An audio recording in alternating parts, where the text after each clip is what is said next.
1954 সাল, তখন স্নায়ুযুদ্ধকালীন সময় দক্ষিণ পূর্ব এশিয়াতে ভিয়েতনামে কমিউনিজমের বিস্তার শুরু হয়। তো দক্ষিণ পূর্ব এশিয়াতে যাতে কমিউনিজম বিস্তার না ঘটতে পারে, তার জন্য তৎকালীন আমেরিকার প্রেসিডেন্ট ডোয়াইট ডি আইজেনহাওয়ার একটা তত্ত্ব প্রদান করেন যে কোনো একটি দেশে যদি কমিউনিজম এর কবলে পড়ে, মানে ওই দেশটি যদি কমিউনিস্ট স্টেট হয়ে যায়, রাষ্ট্র হয়ে যায়, তাহলে তার পার্শ্ববর্তী যে দেশ, সেই দেশও কমিউনিজম চলে আসবে, সেই দেশও কমিউনিস্ট হয়ে যাবে, আবার তার পাশের দেশও কমিউনিস্ট হয়ে যাবে। এরপরে দেখা যাবে কি একের পর এক পাশাপাশি সব দেশ কমিউনিস্ট হয়ে যাবে। এই যে যে ধারণাটা, এই ধারণাটা আসছে হচ্ছে একটা খেলা থেকে। সেই খেলার নাম হচ্ছে ডমিনো। তো ডমিনোতে এরকম আয়তাকার কতগুলা আয়তাকার কতগুলা গুটির মতো থাকে, যে এরা পাশাপাশি রাখলে একটাকে টোকা দিলে, একটা ডমিনোকে টোকা দিলে পরপর সবগুলা পড়ে যায়। তো তারা দক্ষিণ পূর্ব এশিয়ার ভিয়েতনামকে, আমি এখানে যদিও ভালো চিত্র আঁকি নাই, আহ, এটাকে জাস্ট বোঝানোর জন্য দেখাইছি। এইটা হচ্ছে ভিয়েতনাম, তার পাশে এটা হচ্ছে লাওস, এটা হচ্ছে কম্বোডিয়া, তারপর এটা হচ্ছে থাইল্যান্ড, এরপরে এই যে নিচের দিকে মালয়েশিয়া, এরপরে এটা হচ্ছে মিয়ানমার বা বার্মা। তো এখন ওরা বলতেছে যে যদি ভিয়েতনামে কমিউনিজম আসে, তো ভিয়েতনামের কমিউনিজমটা চলে যাবে কোথায়? লাওসে। টোকা দিল, টোকা দিলে যেমন ডমিনো পড়ে যায় একটার পর একটা সারিবদ্ধভাবে থাকে, ডমিনো সারি। তো টোকা দিলে ভিয়েতনামের কমিউনিজম চলে যাবে লাওসে, লাওস থেকে কম্বোডিয়া, কম্বোডিয়ার পাশের দেশ থাইল্যান্ড, সেও কমিউনিস্ট হয়ে যাবে। থাইল্যান্ডের পরে মিয়ানমার, মিয়ানমারের পরে ইন্ডিয়া, ইন্ডিয়ার সাথে বাংলাদেশ।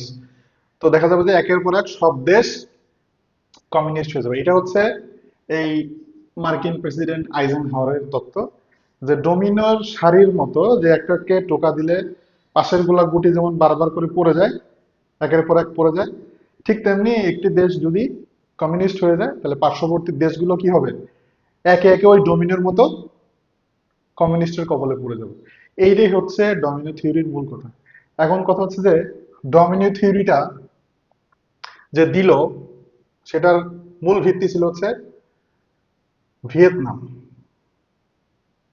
এবং এটার মাধ্যমে আমরা ভিয়েতনাম যুদ্ধের কাহিনীও পড়ে ফেলবো, যে ভিয়েতনামের যুদ্ধ আসলে শুরুটা কেন হইলো এবং শেষ কিভাবে হইলো, মাঝখানে কি কি জিনিস ঘটলো। তো সেই আলোচনায় যাওয়ার আগে আমরা আগে দেখি যে ভিয়েতনাম ছিল হচ্ছে ফ্রান্সের উপনিবেশ। ভিয়েতনাম ছিল হচ্ছে ফ্রান্সের উপনিবেশ। 19 শতকের শেষের দিকে এই ফ্রান্স ভিয়েতনামকে ইন্দো চাইনার অংশ করে নেয়। ইন্দো চাইনা কি? ইন্দো চাইনা হচ্ছে তিনটা দেশের সমন্বয়। সেই তিনটা দেশকে যে পাশাপাশি আছে, ভিয়েতনাম, কম্বোডিয়া, ভিয়েতনাম, কম্বোডিয়া এবং হচ্ছে লাওস। ভিয়েতনাম, কম্বোডিয়া এবং হচ্ছে লাওস, এই তিনটা দেশকে একত্রে বলা হচ্ছে ইন্দো চাইনা। এই দেশগুলাতে একসময় ফ্রান্সের শাসন ছিল। তো সেই সময়টা যেটা হলো যে ওই ফ্রান্সের উপনিবেশ থাকাকালীন সময় সেইখানে জাতীয়তাবাদের উদ্ভব ঘটলো। সেখানে 1930-এর দশকে হোচিমিন নামে একজন জাতীয়তাবাদী একটা পার্টি প্রতিষ্ঠা করলেন, ইন্দো চাইনিজ কমিউনিস্ট পার্টি। এই হচ্ছে ভিয়েতনাম যুদ্ধের মহানায়ক হোচিমিন। তো দ্বিতীয় যুদ্ধ চলাকালীন সময়ে জাপান এই ইন্দো চায়নার দখল করে ফেলে, সাথে ভিয়েতনামও দখল করে, মানে ভিয়েতনাম জাপানের দখলে চলে আসে। তখন ভিয়েত মিন নামে মিন ভিয়েত মিন নামে একটা স্বাধীনতাকামী জোট গঠিত হয়। ওই যে আগে যে হোচিমিন ছিল, সেই হোচিমিনের নেতৃত্বে ভিয়েত মিন নামে একটা স্বাধীনতাকামী জোট তৈরি হয়ে যায়। মানে তাদের লড়াই আসলে বিদেশি শক্তির বিরুদ্ধে সবসময়ের জন্য ছিল ভিয়েতনামের জনগণের। পরবর্তীতে 1945 সালে যখন জাপান দ্বিতীয় বিশ্বযুদ্ধে যখন সে পরাজিত হলো, তখন উত্তর ভিয়েতনাম নিজেকে স্বাধীনতা ঘোষণা করে ডেমোক্রেটিক রিপাবলিক অফ ভিয়েতনাম নাম দিয়ে তারা নিজের দেশকে কি করলো, যে আমরা স্বাধীন, স্বাধীনতা ঘোষণা শুরু করলো। এই সুযোগে ফ্রান্স যেহেতু মিত্রবাহিনীর পক্ষে, তা যেহেতু দ্বিতীয় বিশ্বযুদ্ধে উইনার জিতছে, সে কি করলো, ওই যে ফ্রান্সের জাপানের কাছে সে যে ইন্দো চায়না হারাই ফেলছিল, সে আবার ভিয়েতনাম পুনরায় দখলের চেষ্টা করে।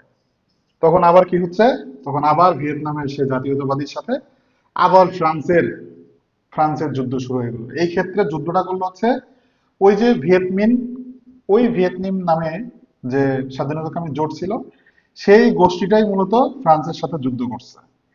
এইটা ছিল হচ্ছে ওই 45 সালে দ্বিতীয় বিশ্বযুদ্ধ। তারপরের বছর 1946 থেকে 1954, এই প্রায় 9 বছর হচ্ছে এই ফ্রান্সের সাথে ভিয়েতনামের, বিশেষ করে উত্তর ভিয়েতনামের যে দল ভিয়েতমিন, তার সাথে হচ্ছে ফ্রান্সের যুদ্ধ হইল। শেষমেশ 1954 সালে ডিএন বিএন ফু নামে একটা যুদ্ধ হয়েছে ওই ভিয়েতনামেই। সেই যুদ্ধে ফ্রান্স হেরে যায়, মানে এই যুদ্ধটাই হচ্ছে ফ্রান্সের হারার যুদ্ধ। পরবর্তীতে 1954 সালে সুইজারল্যান্ডের জেনেভাতে একটা চুক্তি হয়, সেই চুক্তি অনুসারে এই ফ্রান্সের সাথে ভিয়েতনামের যুদ্ধের অবসান হয়, এবং সেটা হচ্ছে 17 ডিগ্রি অক্ষরেখা বরাবর, 17 ডিগ্রি প্যারালাল লাইন বরাবর উত্তর এবং দক্ষিণ ভিয়েতনাম, এই দুইটা ভাগে ভিয়েতনামকে ভাগ করা ফেলা হয়। তো পরবর্তীতে এটা মিশে যাওয়ার কথা ছিল, যে নির্বাচন হবে, সরকার গঠিত হবে, দুইটা একসাথে মিলে যাবে, কিন্তু সেটা আসলে হয় নাই। 1954 সালের পরে এই যে ভিয়েতনাম ভাগ হয়ে গেল, তো উত্তর ভিয়েতনামে কমিউনিস্ট পার্টি, সেই কমিউনিস্ট হোচিমিনের নেতৃত্বে, তো সেটা উত্তর ভিয়েতনামে কি হয়ে গেল, উত্তর ভিয়েতনাম হয়ে গেল হচ্ছে কমিউনিস্ট, আর দক্ষিণ ভিয়েতনাম হয়ে গেল অ্যান্টি কমিউনিস্ট। তো নর্থ নর্থ ভিয়েতনামের সাপোর্টে চলে আসলো হচ্ছে চীন, এরপর হচ্ছে সোভিয়েত ইউনিয়ন, রাশিয়া, আর দক্ষিণের সাপোর্টে আসলো হচ্ছে অ্যান্টি কমিউনিস্ট ব্লক, ইউএসএ। এই তো শুরু হয়ে গেল নর্থ আর সাউথের যুদ্ধ। তো ভিয়েতনাম যুদ্ধের ক্ষেত্রে লজিক দেওয়া হলো যে যদি উত্তর ভিয়েতনাম তো কমিউনিস্ট হয়ে গেছে, তাহলে ওই ডোমিনো থিওরির এখানে থিওরি দিচ্ছে যে আমাকে কি করতে হয়, এই প্রথম ডমিনোটাকে যে কোনো ভাবে হোক ঠেকাইতে হবে। তো উত্তর ভিয়েতনামে যদি কমিউনিজমটা সাউথে চলে আসে, এই কারণে সে কি করতেছে, ইউএসএ যুক্তি দিচ্ছে যে সাউথকে ঠেকাইতে হবে, সাউথ যেন কোনোভাবেই, দক্ষিণ যাতে কোনোভাবেই নর্থের মতো কমিউনিস্ট না হয়।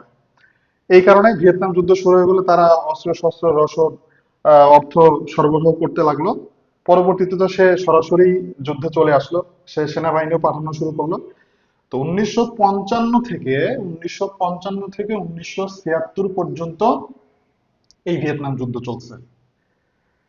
তো পরবর্তীতে আহ 1975 সালে নর্থ ভিয়েতনাম দক্ষিণ ভিয়েতনামের সাইগন শহর দখল করে ফেলে, এবং আলটিমেটলি দক্ষিণ ভিয়েতনামের পতন হয়ে যায়, সাইগনের পতন নামে পরিচিত। এবং নর্থ এবং সাউথ 1976 সালে একত্রিত হয়ে গেল, আর তাদের নাম হয়ে গেল সোশিয়ালিস্ট রিপাবলিক অফ ভিয়েতনাম। তার মানে ভিয়েতনামে অলরেডি কি হয়ে গেল, সমাজতন্ত্র প্রতিষ্ঠিত হয়ে গেল। তাহলে ডোমিনো থিওরির যে ইয়াটা ছিল, যে ডোমিনো যেমন একটার পর একটা চলে যায়, তাহলে প্রথম ডোমিনো কিন্তু পড়ে গেল। তো পড়ে যাওয়ার পর যে ঘটনাটা ঘটলো, যে এইটা পড়ে যাওয়ার পরে ভিয়েতনামের পাশের দেশ লাওস কি হয়ে গেল, কমিউনিস্ট হয়ে গেল, এবং কম্বোডিয়াও কমিউনিস্ট হয়ে গেল। কিন্তু পরবর্তী পাশের যে দক্ষিণ পূর্ব এশিয়ার অন্যান্য দেশ যেগুলো আছে, যেগুলো বলছিল যে থাইল্যান্ড হয়ে যাবে, মায়ানমার হয়ে যাবে, ইন্ডিয়া হয়ে যাবে, মালয়েশিয়া হয়ে যাবে, বাংলাদেশ হয়ে যাবে, সেটার আসলে হয় নাই, মানে থিওরি আর আশঙ্কাটা কাজ করেনি। তো এই হচ্ছে মোটামুটি আহ ডমিনো থিওরি এবং হচ্ছে আমাদের ভিয়েতনাম যুদ্ধের একটা টাইম লাইন দেখাই দিলাম আপনাদের সুবিধার্থে। তাহলে আমি যদি একটু সার সংক্ষেপ করি, তাহলে ডমিনো থিওরি হচ্ছে যে ডমিনো খেলার মতো, গুটির মতো কি একটা একটা টোকা দিলে পাশেরটা পরপর পরপর পড়ে যাবে, ঠিক তেমনি কোনো রাষ্ট্রে যদি কোনো মতবাদ, কোনো আইডিওলজি যদি বিস্তার করে, তাহলে সেই দেশ থেকে পার্শ্ববর্তী দেশও কি ওই আইডিওলজিটা, ওই মতাদর্শটা কি হইতে পারে, ট্রান্সফার হইতে পারে, স্থানান্তরিত হইতে পারে। এভাবে আস্তে আস্তে আস্তে আস্তে পাশের দেশগুলো কি হবে, ওর ডোমিনে যেমন করে পড়ে যায়, ঠিক তেমনি প্রত্যেকটা দেশ ওই মতাদর্শের অধিকারী হয়ে যাবে, মানে কমিউনিজমের অধিকারী হয়ে যাবে। এটা একটা কন্টেইনমেন্ট পলিসি ছিল ইউএস এর, এই ডমিনেট থিওরি।